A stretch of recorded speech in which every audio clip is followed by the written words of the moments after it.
Welcome to garam garam Bezawada రుచుల్లో ఈరోజు cabbage పెసరపప్పు అండి. క్యాబేజీ ఇలా సన్నగా కట్ చేసి పెట్టుకుని ఒక 4 సార్లు కడగండి.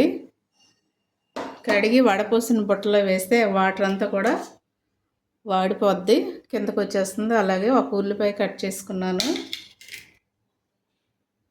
చూడండి, పెసరపప్పు అండి. ఇది పెసరపప్పు కూడా నేను ముందుగానే నానబెట్టాను. ఒక పావు గంట 10 నిమిషాలు నానబెట్టండి. అలాగే కొంచెం కరివేపాకు. చూడండి, ఇలాంటి వడపోసే బుట్ట ఉంటే దానిలో వేసుకోండి, కిందకి వాటర్ అంతా వచ్చేస్తుంది. ఇది ఫ్రై కదండి, అందుకని లేకపోతే మెత్తగా ఉడికిపోద్దండి. ఇప్పుడు మనం స్టవ్ వెలిగించి కళాయి పెట్టుకున్నాము. ఈ ఫ్రైకి తగినంత ఆయిల్ వేసుకోండి. క్యాబేజ్ ఎక్కువగా ఉంది కాబట్టి నేను కొంచెం ఎక్కువ ఆయిల్ వేస్తున్నాను. Oil heat ఎక్కిందండి. ఉల్లిపాయను అలాగే కరివేపాకు వేసేస్తున్నాను.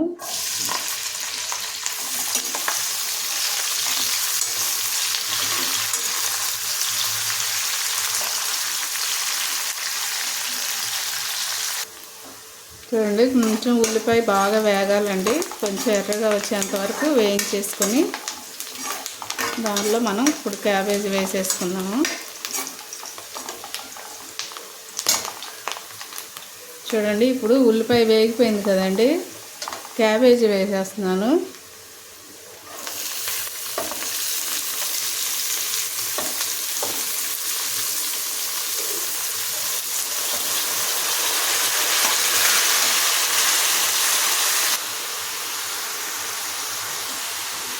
చూడండి, చక్కగా ఇదంతా కూడా ఆయిల్లో కలిసిపోయేటట్టు కలపండి.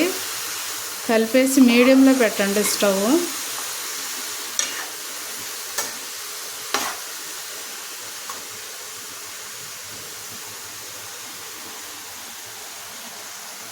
సో ఇప్పుడు చూడండి, సాల్ట్ వేస్తున్నానండి. తగినంత వేసుకోండి. చాలా పోతే మళ్ళీ వేసుకోవచ్చండి, మనం దించేలోపు వేసుకోవచ్చు. సాల్ట్ వేస్తే ఏమైందంటే వాటర్ చక్కగా దీనిలో ఉన్న వాటర్ అంతా కూడా బయటకు వచ్చేసి ఈ క్యాబేజీ కూడా త్వరగా ఉడికిపోయిద్దండి. అందుకని మనం సాల్ట్ వేసుకోవాలి దీనిలో.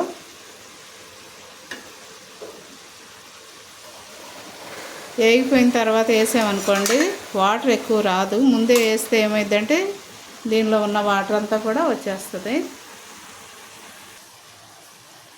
చూడండి, లైట్గా పసుపు వేసుకుందామండి.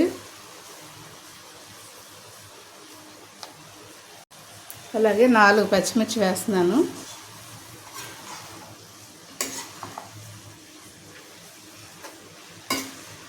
దీనిలో వచ్చిన వాటర్తోనే ఉడికిపోయిద్దండి. క్యాబేజ్కి వాటర్ వేయక్కర్లేదు. ఫ్రైకి అయితే వేయక్కర్లేదండి. దీనిలో వాటర్ వస్తుంది, ఉప్పు వేయగానే మనం వాటర్ వచ్చేస్తుంది. ఈ వాటర్తోనే ఉడికిపోద్దండి, చక్కగా మగ్గిపోయిద్ది.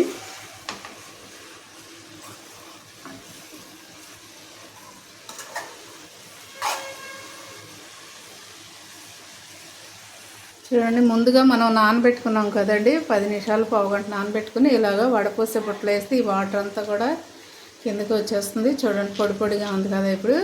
ఇప్పుడు ఇది దీనిలో వేసేయాలండి. ముందుగా వేయకూడదండి. ముందుగా వేస్తే అది పప్పులాగా ఉడికిపోద్ది. ఎందుకంటే పెసరపప్పు త్వరగా ఉడుకుద్ది కదండి, అందుకని దానిలో కలిసిపోయిద్ది. ఇట్లా బద్దలుగా ఉండదు. ఒకవేళ మీకు ఇంకా పప్పు ఎక్కువగా కావాలి అనుకుంటే ఇంకెక్కువ వేసుకోవచ్చండి.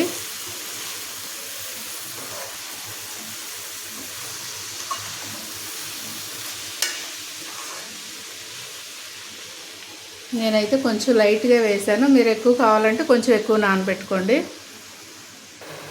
చూడండి, క్యాబేజ్ చక్కగా వేగిపోయిందండి. ఎక్కడ కూడా వాటర్ లేదు. ఆయిల్ పైకి వస్తుంది కదా, చూడండి ఆయిల్ పైకి వస్తుంది ఇప్పుడే.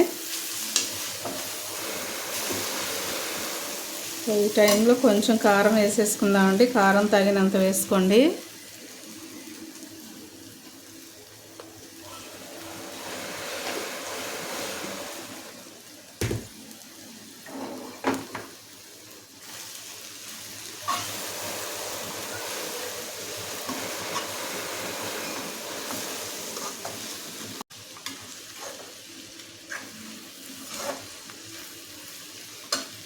చక్క కారం అంతా కూడా బాగా కలిసేటట్టుగా కలపండి. చూడండి, కొంచెం సాల్ట్ తక్కువైందండి.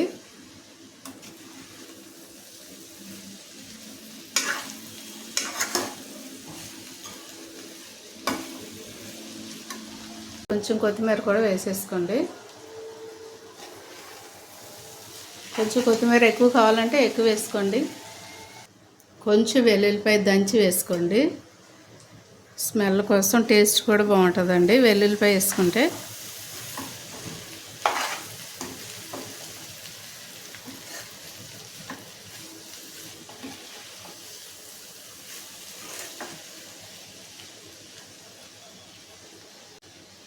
ఇప్పుడు నేను దీన్ని స్టవ్ కట్టేసి బౌల్లోకి తీసుకుంటున్నాను. మీరు కూడా తప్పకుండా ట్రై చేసి నాకు కామెంట్లో పెట్టండి. చాలా బాగుంటుందండి. వట్టిగా రైస్లోకైనా బాగుంటుంది, వట్టిగా తిన్నా, లేదంటే సాంబార్ పెట్టుకొని ఇలా చేసుకున్న, రసం పెట్టుకొని ఇలా చేసుకున్నా కూడా బాగుంటుందండి. ఒకసారి ట్రై చేయండి. చూడండి ఎంతో టేస్టీగా ఉండే పెసరపప్పు అలాగే క్యాబేజీ ఫ్రై రెడీ అయిపోయిందండి. మీరు కూడా తప్పకుండా ట్రై చేయండి, అలాగే నా కామెంట్లో పెట్టండి.